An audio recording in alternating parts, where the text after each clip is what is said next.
तर तुम्ही फॅटी लिव्हरला आमंत्रण ऑलरेडी दिलेलं आहे. ही गोष्ट तुम्ही पकडून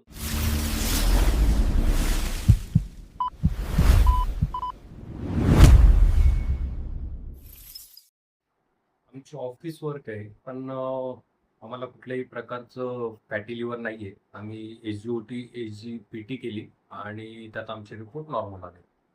तर मित्रांनो, लक्षात घ्या, एस-जी-ओ-टी, एस-जी-पी-टीचा हा रिझल्ट फक्त तुमचं फॅटी लिव्हर नाही दर्शवत. बऱ्याच वेळेला एस-जी-ओ-टी, एस-जी-पी-टीमध्ये तुम्ही फॅटी लिव्हर आहात, हे तुम्हाला समजणार सुद्धा नाही. त्याच्यासाठी स्कॅन ही हा एकमेव ऑप्शन असतो. तुम्हाला स्कॅनमध्येच दिसतं आणि समजतं की तुम्हाला फॅटी लिव्हर आहे की नाही. पण जर तुम्ही बैठे काम करत असणार, तुम्ही ऑफिस वर्कर असणार, तुमचं सेडेंटरी लाईफस्टाईल असतं, तर त्यावेळेला तुम्ही खूप जास्त प्रिकॉशन घ्यायला हवं. तुम्ही तुमच्या डाएट न्यूट्रिशनवर फोकस करायला हवं. तुमची डेली रूटीनमध्ये तुमच्या डेली रूटीनमध्ये तुम्ही मूव्हमेंट करणं गरजेचं आहे. आता याचा बरेच जण अर्थ असा घेतात, की आम्ही जिम लावतो, 1 तास वर्कआउट करतो आणि डाएट चांगला फॉलो करतो आणि आमची sedentary lifestyle as it is चालणार, जेणेकरून आम्हाला फॅटी लिव्हर होणार नाही किंवा फॅटच्या संदर्भात कोणताही प्रॉब्लेम आम्हाला होणार नाही. तर लक्षात घ्या, आपलं शरीर जे आहे, पूर्ण बॉडी हे 24/7 काम करत असते. यात जर तुम्ही म्हणणार, की मी 1 तास वर्कआउट करणार, डाएट करणार आणि माझी बॉडी मला सपोर्ट करणार, की ती स्वतःहून फॅटला डिझॉल्व्ह करणार किंवा बर्न करणार, तर असं नाही होत.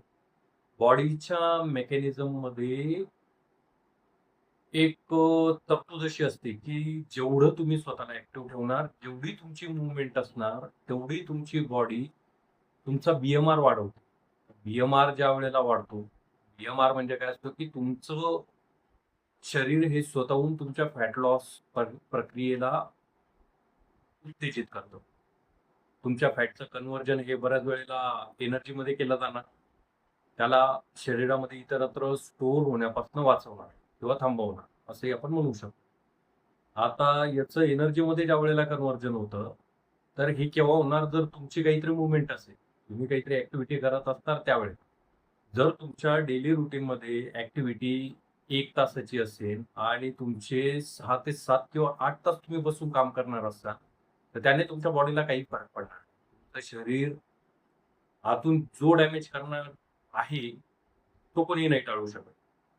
तुम्हाला दर 5 मिनिटाला 5 मिनिटं जास्त बोललो. कॉर्पोरेटमध्ये ह्या गोष्टी नाही होत आणि करता नाही येऊ शकत. मी एक कॉर्पोरेट एम्प्लॉयी असल्यामुळे मला त्या गोष्टीची जाणीव. पण अर्ध्या तासाने तुम्ही थोडीफार मूव्हमेंट करायला हवी. तुम्ही उठायला हवं. थोडं एक 2-5 मिनिटं चालायला हवं. जर तुमच्या ऑफिसमध्ये पायऱ्या असतील, तर तुम्ही त्या चढ-उतर करायला हव्यात. एक साधारणतः 4 ते 5 पायऱ्या ज्या असतील, त्यांचे 2 राउंड जरी तुम्ही केले, तरी तुम्हाला भरपूर आहे. फक्त याच गोष्टीकडे लक्ष द्या, की तुम्ही तुमच्या शरीराला एनर्जी किती प्रोव्हाईड करू शकता, याकडे तुम्ही लक्ष द्या. आता शरीराला एनर्जी म्हणजे तुम्ही फक्त खाताय. तर याच्यावरनं तर तुमचं शरीर काही एनर्जीमध्ये त्याला कन्व्हर्ट नाही करणार. त्याला ते फॅटमध्ये स्टोअर करणार, शरीरात इतरत्र ते कुठेतरी स्टोअर होणार. आणि बऱ्याच वेळेला तुम्हाला दिसतं, की शरीरामध्ये फॅट हे फार लवकर जे येतं, ॲब्डॉमिनल सेक्शन जो असतो तुमचा, पोटाच्या ठिकाणी तुमची चरबी ही जमा होत असते. आणि ती पोटाच्या आसपास जी चरबी जमा झालेली असते, तिला आपण विसरल फॅट असं म्हणत असतो. ती जनरली काय होते, की इंटरनल ऑर्गन्स जे असतात, पोटाच्या भोवती तुमचा महत्त्वाचा एक ऑर्गन आहे लिव्हर. त्याच्या आसपास तो जास्त प्रमाणात त्याला स्टोअर करतो या फॅटला. आणि हे विसरल फॅट जे असतं हे एक ऑर्गन म्हणून काम करत असतं. हे नेहमी लक्षात घ्या. म्हणून तुम्हाला बऱ्याच वेळेला प्रॉब्लेम येत असेल, की आमच्या हार्मोनल चेंजेस होत आहेत आमच्या शरीरामध्ये आणि त्याचं रिझन कळत नाही किंवा त्याच्यासाठी तुम्ही मेडिसिन घेतात. मेडिसिन वगैरे घेण्याची काही गरज नाही. वास्तविक बघायला गेलं तर आपण टाळू शकतो ते. अ, हे जे शरीराच्या आतमध्ये ऑर्गन्सच्या भोवती जे काही तुमचं फॅट जमा झालेलं आहे, ते ॲज अ ऑर्गन म्हणून तो वर्क करणार आणि ते तुमच्या हॉर्मोनमध्ये गडबड करणारच आहे. त्यामुळे तुम्हाला काय करायचंय, की त्याच्या आसपास फक्त जेवढं सर्व्हायव्हलसाठी गरजेचं आहे, तेवढंच फॅट जमा होऊ द्यायचं आणि इतर फॅट त्याच्या अवतीभोवती जमा नाही होऊ द्यायचं. जेणेकरून तुमच्या हार्मोनल सिस्टमला कुठल्याही प्रकारचा हार्म होणार नाही किंवा ते डॅमेज नाही होणार. आता ही काळजी घेणं हे आपल्या हातात आहे. बॉडीचं इंटरनल मेकॅनिझम आपण नाही ठरवू शकत, की त्याने कशा प्रकारे वर्क केलं पाहिजे किंवा ते कसं वर्क करणार. पण आपण त्याला एक आपण म्हणतो ना, की मार्गदर्शन करू शकतोय. आपली लाईफस्टाईल हे त्याला एक डायरेक्शन देत असते, की बाबा तू ह्या वेने जा आणि त्या पद्धतीने आपली बॉडीचं मेकॅनिझम जे आहे ते चालत असतं. त्यामुळे तुम्ही स्वतः तुमचे एफर्ट द्या. अ, अ, थोडी मूव्हमेंट वाढवा आणि लाईफस्टाईल थोडी चेंज करा. खाण्यापिण्यावर लक्ष द्या. तुमचा डाएट, तुमचं वर्कआउट, तुमचं कॅलरी युजेस या गोष्टी बऱ्याचशा प्रमाणात तुमचं फॅट अलोकेशन, युटिलायझेशन आणि फॅटचं बर्निंग या गोष्टी ठरवत असतात.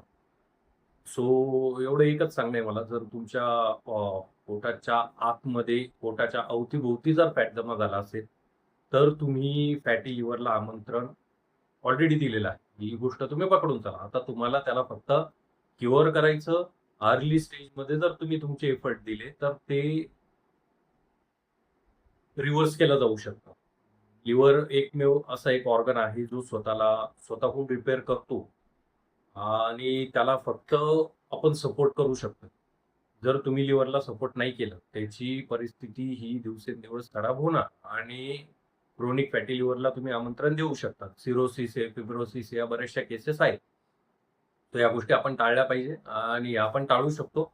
त्याच्यासाठी फक्त तुमची मूव्हमेंट डेलीची नुसतं वर्कआउटवर डिपेंड राहू नका. कॅलरी बर्निंग वाढवा. कॅलरीचे युजेस कसे केले जाऊ शकतात, ते त्याच्यावर थोडा स्टडी करा आणि डाएटवर तुमच्या न्यूट्रिशनवर तुम्ही लक्ष द्या.